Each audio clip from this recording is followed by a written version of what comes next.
Ever since the beginning of time, stories from the Epic of Gilgamesh to the Bible, the best shonen, have told their tales in narrative arcs.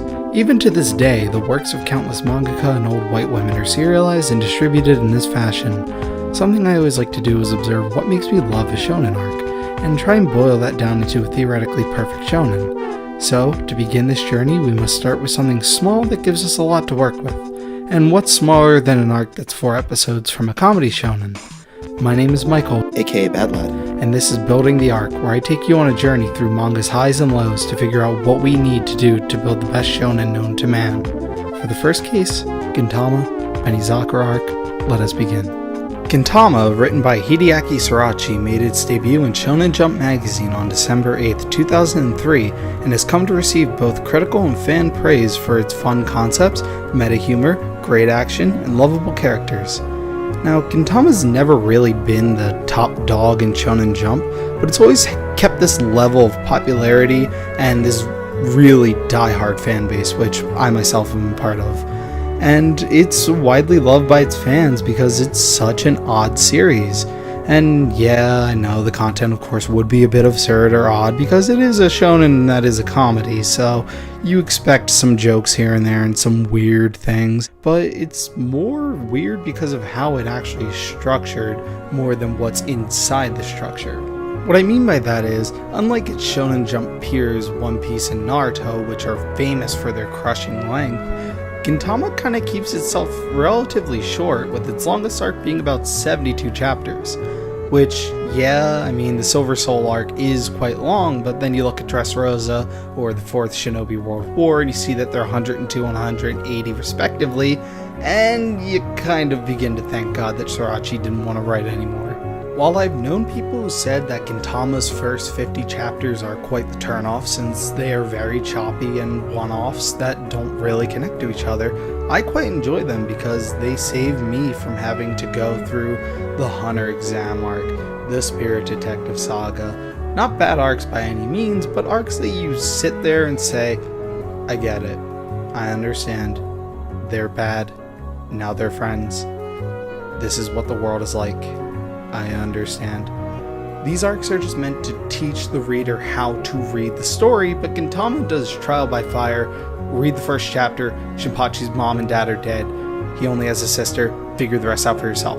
Throws you right into it. And that's kind of what I enjoy, because it just does not fuck around, so that I can get to fucking around. And then it gets to its first major arc, and now you're invested in these characters, because you just spent 50 short stories with them, and you understand what they want, what they are, and who they are to each other. Now that's payoff. And that's our word of the day, by the way.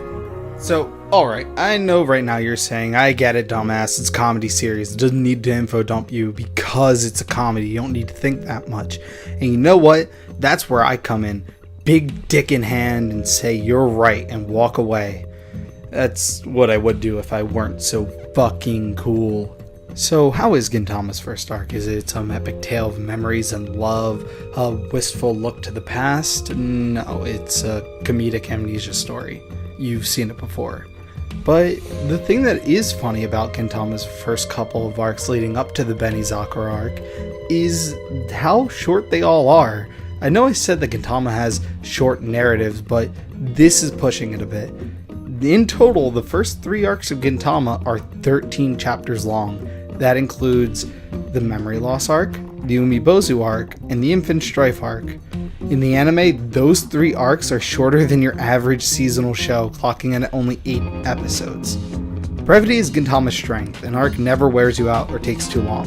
It's genuinely a special occasion when a storyline goes over 5 chapters. It's a subtle nudge to show you shit is going to get real and you get real excited. Check this out. This is what your English teacher calls a thesis, but I'm gonna call it the first piece of our shit.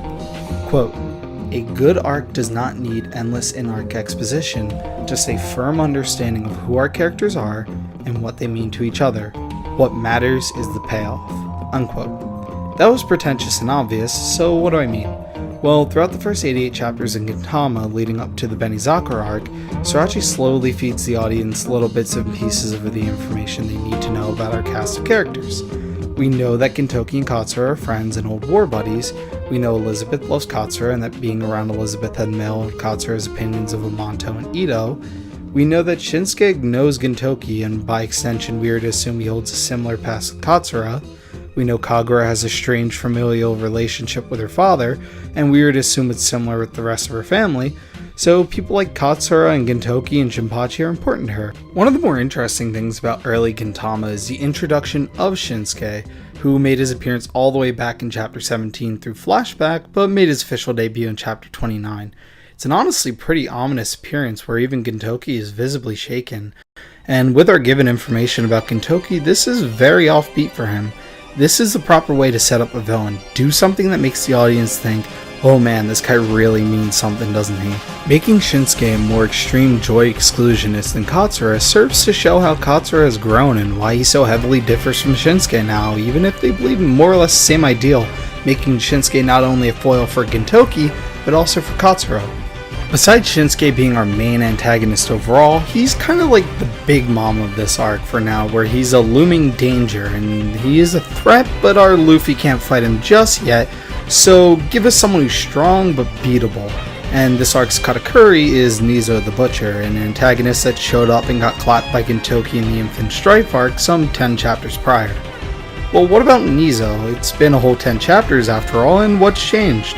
Well, we know that all he wants to do is prove how strong he is, which is indicative of a Tsujigiri, which is, for those who don't know, a samurai who just goes around killing random people to prove how strong he is when he gets a new sword. Japan's fun. And what's better proof than killing the guy who kicked his ass with a wooden sword and all his friends? Again, fun. You know, fun. Come on, bring all the kids down to the amusement park and have the old creepy man who can't see just slice them up. That'll teach him to stay in school or else face the wrath of my creepy Uncle Tommy, who I will take vengeance on one of these days, god damn it. Now, as for new faces in this arc, there are 5, those being Tetsuya and Tetsuko, who are sibling blacksmiths, and the 3 other Keitai members, Motoko, Takechi, and Bonsai. Not so much Bonsai, he's just shown rolling up with a fantastic taste in music. For a quick refresher for those who don't know, Katsura is a series resident terrorist, a joy segregationist who believes that Amanto, or aliens in simple terms, should be kicked out of Ito and leave it to the humans. This is until he meets Elizabeth, an Amanto who he ends up befriending and caring for very deeply. Now, take Katsura's stance on Amanto pre-Elizabeth and multiply that by 1,000, sprinkle in a little bit more anarchy in the I want to see the world go up in flames because man doesn't know what to do with it idea, and then you pretty much have the Keitai give or take a few bombs. How does Srirachi handle these new faces? I hear all 4 of you asking. Thanks Mom, thanks Dad, Uncle Pete and Aunt Marissa. You can absolutely go fuck yourself. I'll see you at Thanksgiving and I'll clap you in football. Well, to answer, he sets up Tetsuya as a loudmouth comedy character, Tetsuko as a quiet foil, and together they give Gintoki his quest to recover the Benizakura, a cursed demon sword which he believes is some relation to the wandering Tsujigiri, a Tsujigiri that ended up murdering Katsura in cold blood. As for our villains, they're set up as comedic yet intimidating, Takechi having the best gimmick of the 3, being an obvious lolicon oogling Kagura. Senpai! ロリコンも大概にするっす。ここまで侵入されておきながら何を生ぬるいこと。ロリコンじゃないフェミニストです。This is pretty much just trademark Gintama, creating interesting yet threatening and funny villains such as the Agyu clan later on. So there we have it, a villain group, a hero group, a motivation to fight, and this all has the makings of a decently long arc, a real showstopper, Gintama's statement to the Shonen Jump audience saying, hey, look at me. So, how long is the Benizakura arc? What the fuck? Looking back at our piece of the ship, what do I mean about in-arc exposition? Well, take for example what is probably arguably the best shonen arc ever, the Chimera Ant arc. Yes, it's amazing. Yes, I love it to death. Yes, it is fucking packed with exposition. Togashi bombards the audience for the first 20-something episodes of the arc with endless dialogues of, what are the Chimera Ants? Why are they threatening? Who is Knuckle? Who is Shoot? Who is Moral? Who is Nov? Who is... I can keep going with this. Now, the 2011 anime doesn't introduce Kite until the very beginning of the arc, where in the manga he was shown in the first couple of chapters, so Togashi did do some great foreshadowing in setting up the relationship between Gon and Kite, and the eventual motivation that fuels Gon's story through this arc. But as for Gintoki's motivation, we got that shit in 2 seconds and don't need any exposition within our arc to explain why Gintoki wants to find Katsura's killer. The most the audience gets in this arc when it comes to exposition are 2 flashbacks that last a few seconds. One shows where Katsura and Gintoki and Shinsuke all came from and where they began to splinter off, but most of that just plays on what it doesn't show us. It makes the audience want to keep reading and never stop until we know their full story. It's bait, but it's so tasty I can't resist. The other happens right before the end, where it explains how Tetsuya and Tetsuko grew up and how their father viewed them, informing their choices and who they became as adults. That's why I wanted to start with this arc. Out of all the different first major arcs in shonen history, almost none of them do as much as the Benizakura does in such a short, compact, and explainable way. It gives the audience some of the most exciting and genuinely emotional content in such a small package. The anime version of this arc is shorter than Golden Boy, which is a 6-episode OVA, and still packs the same weight as something like Alabasta or Yorknu even. The only major downside is it's inconclusive, as it serves to set up later arcs, which is understandable because this is our first major arc. Like, this is what will get Shonen Jump readers to read this story again and again. It makes me want to come back because I don't know where it's gonna go. Now that we have our bearings, let's get into the meat of this arc. Why do I personally love the Benizakura arc? One word.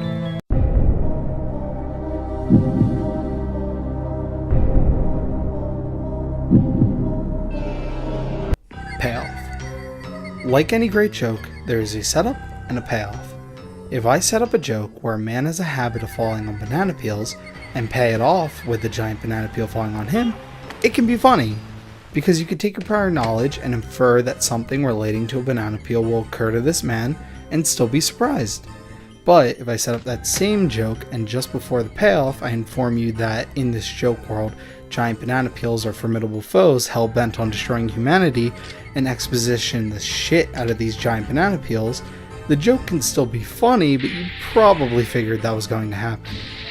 So, Gintama being a comedy manga, knows this setup and payoff combo all too well. The best 3 cases, all of which are major spoilers for the arc, so if you care about spoilers, turn away now. Are they gone? Okay. They are Katsura's reveal, Gintoki's fight, and Tetsuya's death. Katsura isn't dead. I know, shocking. He was in fact, wait for it, hiding in an Elizabeth suit the entire time. The reveal of this is godlike, setting up throughout the entire series up until this point the joke of people calling Katsura Zura, and him replying, "My name isn't Zura, it's Katsura," to people calling him an idiot, saying, "I'm not an idiot, I'm Katsura." This is all paid off when he evolves into getting his head cut off in the Elizabeth suit, and Shinsuke remarking, "This is no place for brats like you," and him popping out and saying, "I'm no brat, I'm Katsura." This is the shit I live for. This is what makes me avidly read shonens, just to get the endorphins that come from something like this. You can shoot heroin into your eyeballs and not feel as good as reading this for your first time. I have no idea how Sorachi made ketamine and put it into paper form and then let us hit that shit, because it is amazing. The more important payoff though is in Gintoki's fight with Nizo, where Gintoki uses an actual sword for the first time in the series. This is major shit, since he normally uses a holy wooden sword blessed by the spirits of Lake Toya, and totally not something you ordered off of the TV. This shows how set on his path Gintoki is. It's his admission that he alone is not strong enough for the Benizakura, so he needs something to up his game. This is Gintama's big power spike. It's Gear Second, it's Bankai. This shows how strong Gintoki really can be. Because we see up until this point him using a handicap wooden sword, and now Sorachi just gives him a real one, lets him loose, and it is fantastic. Finally, Sorachi takes all that in-arc exposition and just lays it all bare with Tetsuya's death, and takes his character trait of being a loudmouth who cannot hear very well, and turning it around, having him die with a whisper, and having Tetsuko attempt to contact him with his trademark line, "Speak up, I can't hear you when you whisper." This is up there as probably one of the most emotional parts of the series up until this point, and the fact that it involves two characters that I didn't know 8 chapters prior shows how great of a writer Sorachi really is. It sounds like setup and payoff is pretty important in an arc, so why isn't that our first piece, I hear my mom asking me from upstairs. I'll be up for dinner soon. Well, Mom, that's like saying the first piece of the ship we need is nails. The nails don't really make the ship. A ship made of nails is no ship at all, just a pile of nails that look like a ship. The ship is many different pieces held together by the nails. The setup and payoff are things that keep great arcs together. I don't need to explicitly say, this is why you need setup and payoff. What I attempted to show here today was, this is the result of great prior setup hitting with great present payoff. There is no dopamine hit harder than, oh hey, I remember that, when something comes back in the climax of a great arc. To put it simply, the magic of Gintama's Benizakura arc is, it's all killer and no filler. This first piece was to show how important it is to have great prior setup before you pay off big.